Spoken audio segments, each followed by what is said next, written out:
बिस्मिल्लाहिर्रहमानिर्रहीम। अस्सलाम वालेकुम। कैसे हैं आप? उम्मीद करती हूँ आप सब लोग ठीक होंगे। तो आज मैंने बनाई है बहुत ही मसालेदार सी बीफ कढ़ाई और ये बहुत ही लजीज रेसिपी है।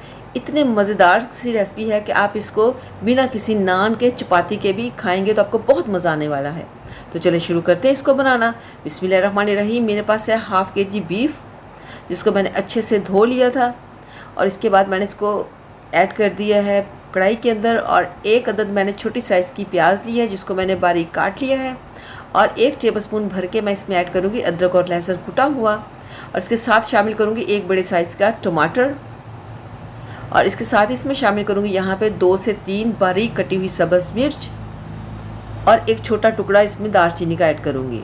तो साथ ही शामिल करूँगी यहाँ पे हाफ़ टेबल स्पून के करीब नमक का और हाफ़ टेबल स्पून के करीब लाल मिर्च का पाउडर।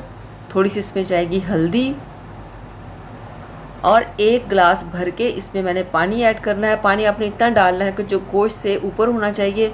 इसको यहाँ पे मिक्स करेंगे और आपने इसको बिल्कुल हल्की आंच पे छोड़ना है। अगर आप इसके नीचे आंच तेज़ करेंगे तो पानी आपका खुश्क हो जाएगा, लेकिन आपका गोश्त है वो बिल्कुल गलेगा नहीं। तो यहाँ पे इसको कवर करके हम छोड़ देंगे तकरीबन 25 से 30 मिनट के लिए हल्की आँच पे। तो चलिए चेक करते हैं। बिस्मिल्लाहिर्रहमानिर्रहीम। तो यहाँ पे आप देख सकते हैं जो हमने इसमें पानी ऐड किया था वो बिल्कुल ड्राई हो चुका है। और मिक्स करते हैं इसको यहाँ पे, ताकि जो इसमें हमने टमाटर और प्याज वगैरह ऐड किए थे वो अच्छे से इसमें मिक्स हो जाए। तो यहाँ पे हम इसको तकरीबन 1 से 1.5 मिनट तेज़ आंच पे इसकी अच्छे से हम इसको मिक्स करेंगे यहाँ पे। तो आप देख सकते हैं जो हमने इसमें पानी ऐड किया था वो बिल्कुल ड्राई हो चुका है और इसके अंदर टमाटर और प्याज का बहुत ही अच्छा सा मसाला नज़र आ रहा है हमें।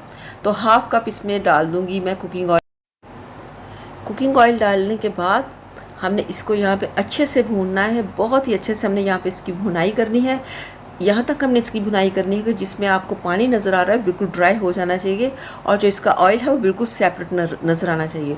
तो यहाँ पे आप देख सकते हैं इसका जो ऑयल है वो बिल्कुल सेपरेट हो चुका है। तो इसका मतलब है कि हमारी भुनाई बहुत ही अच्छे से हो चुकी है बीफ की।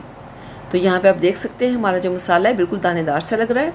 तो इसके साथ ही यहाँ पे ऐड करूँगी मैं तकरीबन हाफ़ कप के करीब दही का। दही को मैंने बहुत ही अच्छे से फेंट लिया था। और जब आप दही डालें तो कोशिश करें कि जो आंच है इसकी थोड़ी सी हल्की कर दें। यहाँ पे इसको अच्छे से मिक्स करेंगे और जैसे ही इसको हम मिक्स कर लेंगे अच्छे से, उसके बाद हमने यहाँ पे इसकी आंच को तेज़ कर देना है और इसकी भुनाई हमने करनी है तकरीबन 2 मिनट के लिए काफ़ी है। तो यहाँ पे इसकी अच्छे से भुनाई हो चुकी है। इसमें ऐड करूँगी यहाँ पे थोड़ा सा काली मिर्च का पाउडर और 1 टीस्पून इसमें मैंने डाल दिया है खुश्क धनिया पाउडर। इसको भी यहाँ पे मिक्स करेंगे ताकि इसकी भी अच्छे से भुनाई हो।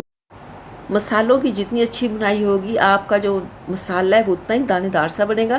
तो आप देख सकते हैं हमारी कढ़ाई में कितना अच्छा सा मसाला नज़र आ रहा है हमें। ये नहीं कि सिर्फ बोटियाँ ही नहीं, इसमें मसाला भी अच्छा खासा बना है। तो साथ इसमें यहाँ पे शामिल करूँगी बारीक कटा हुआ धनिया और सब्ज़ मिर्च। इसको यहाँ मिक्स करेंगे।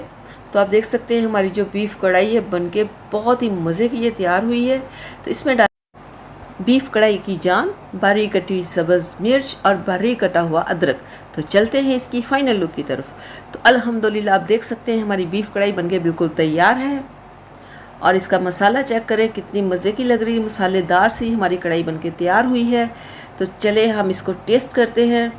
तो आप यहाँ पे देख सकते हैं हमारा जो बीफ है वो कितने अच्छे से गल चुका है और आप इसको बिना किसी नान और चपाती के भी खाएंगे तो आपको बहुत ही मज़ा आने वाला है।